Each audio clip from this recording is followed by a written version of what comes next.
sir bo'lmasa aka, bu qo'chqorlarga hozirgi kunda nima beryapsiz masalan issiqda? Masalan yoz kunlarida. Aka, shunaqa biz ham 4 ta qo'ydan boshlaganmiz boshida mana sekin-sekin mana barakasini berib, Xudo xolasa, Xudoga shukr, shuncha qo'y qilib oldik. Birinchi boqadigan obunachilarga-da aka, qanaqa qo'ydan boshlaganlari ma'qul? Qo'ylarimizga pishirib bergan ma'qul deysizmi yo xom berganmi? Endi ko'pchil o'shani munozara qiladi. Qo'ylarni gapirishdan oldin bir qo'yxonaga e'tibor qaratsak-da aka. Qo'yxonani tagini qanaqa qilgan yaxshi? G'ishib olmi, stashkami yo yer turgan yaxshimi? Biz mana aka, mana shunda arpa, bug'doy, makka bor. Mana shuni qaynagan holatda mana shu to'la bo'ladi. To'la bo'ladi. 200 kilogramga aylanadi, ha. Bu hashak tarkibida nimalar bor aka mana? Xo'p, silos bor, somon bor, moshpiris, yer yong'oq, beda bor. 4 xil, 5 xil bir kunda yo bir oyda deylik, bo'lmasa bir oyda qancha rasxod qilinyapti-yu, qancha foyda qilyapti aka? Bugun sizlar bilan 100 bosh qo'chqor boqiladigan fermaga yetib kelganmiz akalar. Bu joyda sizlarga qanaqa qo'yxona qurish kerak, qanaqa qo'y boqish kerak, qancha rasxod qilinyapti va bitta qo'ydan bir oyda qancha foyda qolyapti. Ko'pchilikni qiziqtirayotgan savol-javoblarga mana bugun sizlarga to'liq ma'lumotni va xolasa Dehqon akamiz o'zlaridan beramiz. Assalomu alaykum O'zbegim Chorvasi YouTube kanali obunachilari, bizni kuzatuvchi obunachilar.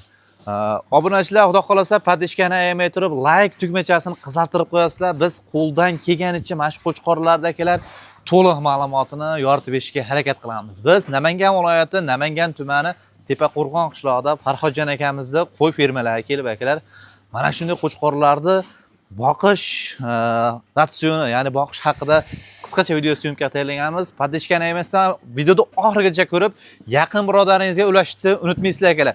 Kimgadir bizni videomiz foydali bo'lib, manzur keladigan bo'lsa, biz xursand bo'lamiz. Sizlarga to'liq ma'lumotni Farhodjon akamiz o'zidan beramiz. Farhodjon aka, assalomu alaykum. Assalomu alaykum, Sherzod aka. Yaxshimi aka? Rahmat. Ahvollar qalay, charchamasdan? Xudoga shukr, sekin. Bugun aka, xudo xolasa obunachilarimizga, bizni kuzatadigan obuna aka-ukalarga bir to'liq ma'lumot bersak, mana qo'chqorlarda har bittamizga boqish nasib qilsin akalar. Xudo xolasa hammaga nasib qilsin. Obunachilar mashalloh deb yozib ketasizlar akalar, kommentariyga iliq fikrlarni yozib ketasizlar. Iliq fikr qoldirgan obunachilarga har bittamizga mana qo'chqorlardan 100 ta, 150 ta boqish nasib qilsin akalar, xudo xolasa. Endi Farhodjon aka, bu joyda 100 ta qo'chqor boqar ekansiz. 100 ta boqilar ekan. Xudo xolasa. Assalomu alaykum obunachilar. Qo'ldan kelgancha harakat qilamiz, ma'lumot berishga. Xato kamchiliklar bo'lsa oldindan uzr so'raymiz. Bilib bilmaydigan gapirib qo'ygan gaplarni uzr so'ragan holda videomizni boshlaymiz. Endi aka, qo'ylarni gapirishdan oldin bir qo'yxonaga e'tibor qaratsak-da aka. Xuddi shu aka. Endi ko'pchilik qo'yxona qurib, har xil qo'yxona qilyapti. Shunga qanaqa qo'yxona qurishni maslahat berasiz aka? Qanaqa bo'lsin? Nimalarga ahamiyat berish kerak? Qanaqa kamchiligi bo'lgani, o'shani yoritib ketish kerak, masalan, o'shani to'ldirib ketish kerak. Shuni obunachilarga bo'lishsangiz aka. Mana aka, mana shu qo'yxonani ko'rsangiz, balandroq qurilgan. Nimagaki, havo yaxshi aylanib turish uchun portichkalarimiz bor. Betonlarda ham bor, dumaloq qilib qo'yilgan. Asosan, u portichkalarni ham ko'rsatib qo'ysangiz, qishin yozinga mo'ljallangan. Mana asosan tagi quruq turib, gazlanmaslik kerak. Ko'p aka-ukalarimiz qurishyapti, pastroq qilib, tepasini hashaxona qilib qo'yishyapti. Unda havo yaxshi aylanmaydi. Shuning uchun portichkalarni ko'paytirib balandroq qilganmiz biz. Tepasi hashaxona. Iloji boricha skvoznoy, ya'ni balandroq havo aylanishini ta'minlab berish kerak, nima deysiz? Xuddi shunaqa aka. Lekin portichkalarimizni shu bitta priska mo'ljallangan, shuni yopib qo'ysangiz, yopib ketaveradi aka. O'sha portichkalar? Ha, tepadagilar. Bitta priska mo'ljallangan, tepada ham, pastda ham, xuddi shunaqa. Qish kunida yopiladi. Yopiladi, salafan tortamiz. Salafan tortiladi, lekin issiq bo'ladi-chi, qo'yiladi o'zining issiqligi bilan. Keyin qo'yxonani tagini qanaqa qilgan yaxshi? G'ishib olmi, stashkami yo yer turgan yaxshimi? Biz aka turpoqli qilganmiz, unaqa polda g'ishlik qilmaganmiz. Nimagaki, tezroq qurib, asosan qo'ylarda tagi quruq tursa, shunda oyoq kasalliklari, har xil kasalliklar chaqirilmaydi. Ko'pchilik hidi o'ziga ham urib yoradi, ho'l bo'ladigan bo'lsa, ko'p qassob akalarimiz shuna deyshadi. O'shanga turpoqli qilgan yaxshi deb o'ylaymiz aka. Turpoq, ya'ni yerni holatda o'zida turgan yaxshi. Endi ko'pchilik alik qo'yapti-da aka, poliq qo'yapti, stashka yo g'ishpoliq qilib qo'yishyapti. Qo'ylarim tagi qurimayapti yo oyoq kasalligi ko'p chiqayapti deyishyapti. Shunga masalan yerda qilgan yaxshi demoqchisiz. Yerda qilgan yaxshi.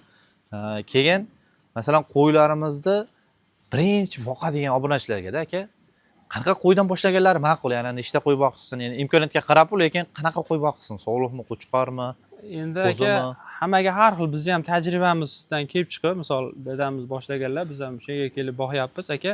Biz asosan tezroq yetiladigan qo'y olamiz. Aha. qo'chqor. Hop, 10-11 oylik qo'chqor olib, o'sha qurbonlikka asosan to'y sezonga qilib tayyorlab sotamiz. Zotga har xil qo'y qilib sotamiz akalar. Endi hamma o'zini sharoitidan kelib chiqib olganni tavsiya qilaveramiz. Tavsiya qilinadi.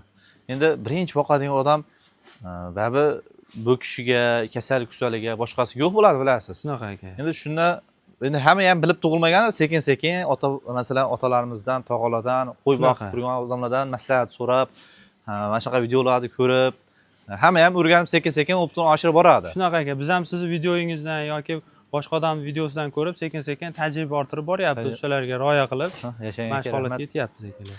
Endi sir bo'lmasa aka, bu qo'chqorlarga hozirgi kunda nima beryapsiz, masalan, issiqda? Masalan, yoz kunlarida. Xo'p aka, yeyishiga qarab beramiz. Hozir asosan qaynatib beramiz yemni. Ha, yemni qaynatib beriladi. Yem qaynatib, orqasidan mana shu hashay tashab qo'yamiz. Kechasi bilan yemni bitta ko'rsataylik aka. Bo'ldi aka, mana. Mana shu qozonimizda konteynerdan yasalgan 100 kilo yem qaynaydi. Ha, necha litrli qozon aka bu? Bu bilmayman, bir 300 litrlik, 200 litr 200 litr atrofida bo'lsa kerak. Ha, primini aniq bilmaydi lekin. Aniqini bilmaymiz. Mana aka, mana shunda arpa, bug'doy, makka bor. Mana shuni qaynagan holatda mana shu to'la bo'ladi. To'la bo'ladi. 200 kilo yemga aylanadi, ha. Aha. Buni qancha foiz qo'shasiz aka buni tarkibiga? 30 ga 30 ta aka. 100% deydigan bo'lsak, 33%, 33% dan 100 kilo deydigan bo'lsak, 30 kilo, 35 kilo atrofida tushadi. Shunaqa tushadi aka. Bir xil tushadi hammasi. Bir xil tushadi. Arpa ham, makka ham, bug'doy ham bir xil tushadi. Lekin pishgan holatda aka. Mana. Endi aka bir narsada qo'ylarimizga pishirib bergan ma'qul deysizmi yo xom berganmi? Endi ko'pchil o'shani munozara qiladi. Quruq ber, ho'l ber deydi. Endi biz aka yeyishiga qaraymiz, qo'yimizni axlatiga qaraymiz, chiqarib yuboryaptimi, значит boshqacharoq o'zgartiramiz. Hozirgi kunda mashina yaxshi yeyapti, yaxshi o'zgarayotgani, effekt yaxshi bo'lgani uchun mashina beryapmiz aka. Effekti yaxshi bo'layotganligi uchun shuni berilyapti. Ha, tushunadi. Endi bu qo'chqorlarni agar bu tojik poroda 3 qo'ra qo'yimiz. Soriq qo'ylar, ha? Soriq qo'ylar 70 ta, asosan 70 ta sotilib mashq qoldi. Endi terib olganmisiz, optim. Terib optim olingan. Bitta akamizdan olingan, shu yerga olib kelingan. Bozorda olmasdan tergansizlar, qo'ralardan, ha? Ha, tushunadi. Endi ko'pchilik aytayapti, shunaqa 5 milliondan qo'y olib yo 6 milliondan qo'y olib men qanchaga sotaman yo qancha foyda qilaman degan obunachilar juda ham ko'p aka. O'shanga qimmat sirashayotganlar juda ham ko'p-da. Masalan, mana real hisob-kitob aka, mana ko'zingiz ko'rib turibdi. 5 milliondan olib turib aka, mana shu boqib chiroyli foydasini mana shu akamiz ko'ryapti. Bekorga mana shunaqa 100 ta boqmayotganlar aka. Xudo xolasa. Ha aka, shunaqa biz ham 4 ta qo'ydan boshlaganmiz boshida, mana sekin-sekin mana barakasini berib, Xudo xolasa, Xudoga shukr. Shuncha qo'y qo'yib oldik. Birinchi 4 ta qo'ydan boshlagan. 4 ta qo'ydan boshlaganmiz aka. Uyimizda 4 ta qo'y 100 ta qo'ygacha mana aka. Niyat xolos. Havas qilgan odamga masalan nasib qilaveradi akalar. Sizlar ham havas qilinglar. Bitta bo'lsa ham qo'y olib, yaxshi niyatda boqing, Xudo xolasa, mana 100 ta, 150 ta boqish nasib qilsin, Xudo xolasa. Bu tomoni Qirg'izistonda arashanlar, ha? Qirg'iziston arashanlar aka. Yoshlari qanaqa aka bular yosh? Yoshlari endi 2 tishga o'tyapti. Olganimizda qo'ziydi, bir ko'rdik kecha kuni. 2 tishga o'tganlari bor. Oldi 2 tish aka. Ha, yaqinda o'tganlari ham bor. Ha, zotga sotamiz, Xudo xolasa kelsin. Ko'rsin, ma'lumotlarni beraveramiz akalar. Alohida Telegramdan videosini ham tashlab beraveramiz, Xudo xolasa. Hozir bularga 100 ta deyapsiz, bu yerda 100 kilo yemni bir mahalda o'zlaydi. Ha, bir mahalda o'zida. 100 kilo yemimiz 200 kilo bo'ladi qaynatganimizda. Ha, uni qaynatib turib bir narsa qo'shasizmi? Ha, raps shiroti bilan kepakka aralashtirib, ozgina tuz qo'shib beramiz, o'shani beramiz aka. O'shani masalan bitta qo'y hisobiga 1 kilodan tushyapti, bir mahalda o'ziga. Pishgan holatida. Lekin orqasidan hashak berar ekansiz. Hashak beramiz aka. Bu hashak tarkibida nimalar bor aka mana? Xo'p, silos bor, somon bor, moshpiris, yer yong'oq, beda bor. 4 xil, 5 xil omoqda qilib beriladi. Ha, endi hamma o'zini sharoitidan kelib chiqib bersa bo'laveradi. Biz shunaqa minerallarga boy ekan, maza qilib yeydi, qo'ylar mushuk chiqarmaydi o'shanda. Masalan, silosda ko'pchilik beradi, o'zini holatda beradi-da. O'zini berib qo'yadi. Qanaqa holatda berasiz? Masalan, promoyapga qopda to'kib berasizmi? Yo'q, biz yeyib qo'yamiz aka, yeyib gazini chiqargan holatda, misol kechqurun yeyib tayyorlab qo'ysak, ertalab beramiz. Ertalab tayyorlab qo'ysak, kechqurun beramiz. O'sha gazi chiqqan holatda beramiz aka. Gazi chiqqan holatda beriladi. Masalan, ochig'ini gapirish kerak aka, xafa bo'lmaysiz. Qo'chqorlarda masalan shu holatda boqilyapti, masalan necha xil rasxod qilinayotganini o'zingiz ham bilib turibsiz. Endi bu qo'chqorlarda bir kunda yo bir oyda deylik, bo'lmasa bir oyda qancha rasxod qilinyapti-yu, qancha foyda qilyapti aka? Aka, endi sir bo'lmasa agar. Xudo xolasa, mana shu qo'ylarimiz 200 ming atrofida yeyapti aka. oyda. Bir oyda. Rasxoti. Ha, rasxoti. Endi foydasini aka, masal mashq qo'ylarni zotga deb sotyapmiz. Ichida quyug'i, suyug'i bor aka. Ha, nasl boplari bor, Ha, go'sht boplari go'sht bor. boplari bor aka. Mana akalar. Qo'chqorlarimizga ham o'zlaring ko'rib turibsizlar. Endi kimnidir shabloni har xil aka, hammaning shabloni har xil. Kimga qanaqadir ko'k yoqar, qorasi yoqar yoki bunaqa arashanda oq yuzlari boshqasi yoqar. Hammasidan bor akalar mana. Xolasa pastdan nomeringizni qoldirib ketaman aka, kimgadir qiziq bo'ladigan bo'lsa, bemalol aloqa chiqishadi. Xohlasa Ma'lumotlar beraveramiz. ma'lumotlar berilaveradi. Endi aka, bu qo'chqorlarni qachon tashlagansiz o'zi? Aka, bularni xudo xolasa 3 oy bo'ldi tashlaganimizga. Bularni 3 oy bo'ldi. Ha, bular 3 oy bo'ldi. Qirg'izistonniki. Qirg'izistonniki 3 oy bo'ldi aka. Qolganlari-chi? Bu tarafdagilar 6 oydan o'tdi ozgina. 6 oy atrofida bo'ldi. 6 oy atrofida bo'ldi. Endi aka, Bular o'zi kelganda o'ta suyayli qo'ydi aka. Katta qo'ydi-a? Katta qo'ydi. O'shanga endi sekin-sekin o'ziga et olib, xudo xolasa ko'rib turibsiz. hammamizga nasib qilsin aka. Endi bu qo'chqorlarni primerni qancha sotilyapti masalan? So'rab kelganlar bo'ladi-yu. Ha, bo'lyapti aka. Xudo xolasa sotyapmiz mana shu yerdan 9 milliondan 13-14 milliongacha Ha, sotyapmiz. holati naslga. Ha, naslga. Uyimizda ham bor, uyimizda bundan yiriklari ham bor. Kelishsa, Yiriklari ham bor. ko'rib yoqtirib ketishaverar aka. Olib. Aloqa chiqishaveradi, xudo xolasa akalar. Masalan, men qo'y boqmoqchiman. Shunaqa holat bo'lib qoldi. Yo bo'lmasa, men qo'y boqmoqchiman, qanaqa qo'ydan boshlaydigan obunachilarimiz uchun mana akalar sizlarga qisqacha bo'lsa ham biz yoritib berishga harakat qildik. Kimgadir naslga kerak bo'lishi mumkin, kimgadir to'y marosimlariga kerak bo'lishi mumkin. Qanaqa ehtiyojingiz bo'ladigan bo'lsa, pastdan nomor aloqa chiqasizlar. Hammasidan topib berishadi. Xudo xolasa akalar, sizlarga mana shunaqa katta qo'chqorlarni nasib qilsin. Kichkina qo'zlardan ham bor, masalan, men boqmoqchiman, o'zingiz boqayotgan qo'chqorlarni zot bilan yoki o'shalardan menga ham topib bering deganlarga ham Bo'ladi aka, xudo Bo'ladi, xolasa xudo kelsin. xolasa. Aloqaga chiqishaversin aloqa bemalol. chiqishaveradi, xudo xolasa.